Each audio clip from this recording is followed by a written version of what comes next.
Dans cette vidéo, nous allons voir la proposition 42 du livre 1 des éléments d'Euclide qui nous dit que sous un angle donné, construire un parallélogramme équivalent à un triangle également donné. Donc ça veut dire quoi? Ça veut dire que là, on va en outre réinvestir les 5-6 dernières propositions qu'on a travaillées, à savoir qu'on veut construire un parallélogramme, ici, qui soit égal à l'aire de ABC et qui contient l'angle ici donné. Donc en soi, reproduire un angle sur une droite, on l'a vu dans la proposition 23.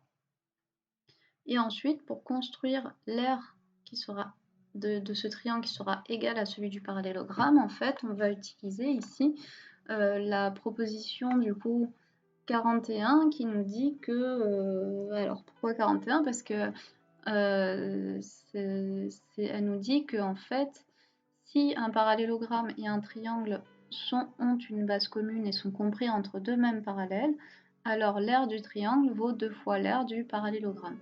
Donc c'est ce 2 fois qui va nous mettre un petit peu sur la piste au début, à savoir qu'au début, ce qu'on veut faire ici, c'est du coup couper en deux un segment.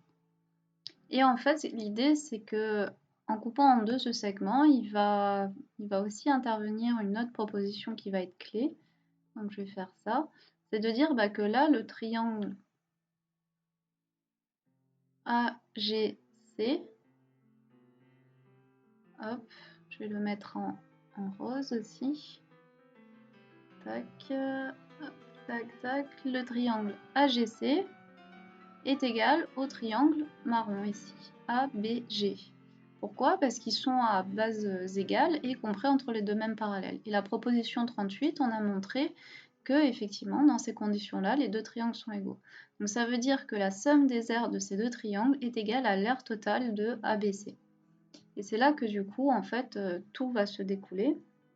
Donc d'abord, on va construire, du coup, notre fameux parallélogramme, à savoir qu'on va reproduire, du coup, cet angle rose à partir de ce point G. Donc c'est parti, ici on réinvestit du coup la proposition 23, donc c'est un peu comme une révision, c'est-à-dire la proposition 23, elle nous dit quoi? On la rappelle. Elle nous dit que si, en fait elle nous demande du moins de construire, de reproduire du moins un angle donné sur une droite, donc ici la droite BC, à partir d'un point de cette droite. Et du coup, en fait, la preuve consiste en fait à reproduire le triangle au final formé par ces 3 points qui définit du coup notre angle. Ok, donc là, et du coup, ça encore, ça réinvestit la proposition 22 qui nous dit avec 3 segments donnés qui respectent l'inégalité triangulaire, reproduire, construire un triangle sur une droite.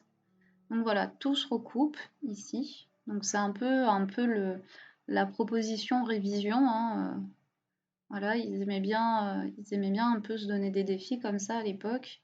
Donc pourquoi pas. Donc là, hop, on a notre intersection qui arrive ici. Et d'après la proposition 23, on a bien, donc toujours du livre 1, hein, on a bien reproduit notre angle ici. Donc on peut par exemple vérifier les mesures si vous voulez. Tac, tac, tac. Ici, on a 63,43 et ici, on a aussi 63. Ah non, d'accord. C'est pas lui que je voulais, c'était l'angle. Voilà. Ici, on a 63,43. Donc là, je vous laisse aller voir ma vidéo sur les angles, enfin sur la proposition 23 tout simplement. Et voilà, je vous laisse aller la voir. Moi, je colorie tranquillement mon angle. Bon, rose sur rose. Ok. Donc là, ce qui nous manque maintenant, c'est la parallèle. Ici, on veut faire intervenir la proposition 38. Enfin, 38, on a déjà fait intervenir, pardon. Enfin, on va la réinvestir là. On veut utiliser la proposition 41. À savoir que ici, notre triangle AGC, donc le triangle rose, va valoir 2 fois la valeur de notre parallélogramme qu'on veut construire ici, mais à condition qu'il soit compris entre deux mêmes parallèles. Donc ça veut dire quoi? Bon, ça veut dire que dans un premier temps, on peut se permettre d'effacer nos traits de construction qu'on ne va pas avoir besoin, notamment ici. On va construire la parallèle BC passant par A. Ok, donc parallèle BC passant par A, tac, qui intercepte du coup la droite passant par G ici, donc c'était la droite GI, et on va dire qu'elle intercepte en un point J. Et là maintenant, parallélogramme veut dire du coup ce que ça veut dire, c'est-à-dire qu'on va construire la parallèle de GJ passant par C.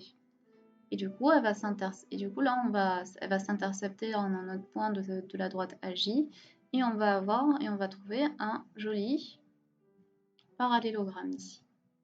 Donc maintenant, reprenons depuis le début. Donc, tac, je le colorie. Donc reprenons depuis le début. On a coupé en deux notre triangle. Ça veut dire qu'on a, en termes numériques, en termes de quantité, BG est égal à CG. Ok. Et maintenant, on nous dit que d'après la proposition 38, le triangle marron, donc le triangle entier, est égal à 2 fois AGC, parce que, encore une fois, la proposition 38 nous dit que si deux triangles sont compris entre deux mêmes parallèles et sont à base égale, alors ils sont égaux. Donc ça veut dire que le triangle AGC et ABG sont égaux, et que la somme des deux vaut bien ABC. Or, d'après la proposition 41, comme AGC partage une même base avec notre parallélogramme bleu ici, et qui sont compris tous les deux aussi entre deux parallélogrammes, et du coup ce triangle rose vaut 2 fois le parallélogramme en bleu, comme ici. Donc du coup, comme ces deux quantités du coup sont égales à une même quantité, alors en conséquence ils sont égaux. Hop, le petit donc qui vient là. Donc on a bien prouvé que au final le parallélogramme en bleu est égal au triangle tout entier ABC marron, donc au triangle donné, en utilisant toujours en l'ayant construit avec l'angle donné. Donc on a bien prouvé du coup la proposition 42 en réinvestissant les 6 dernières propositions qu'on a travaillées et en se rappelant de la proposition 23 qui nous demandait de reproduire un angle sur une droite.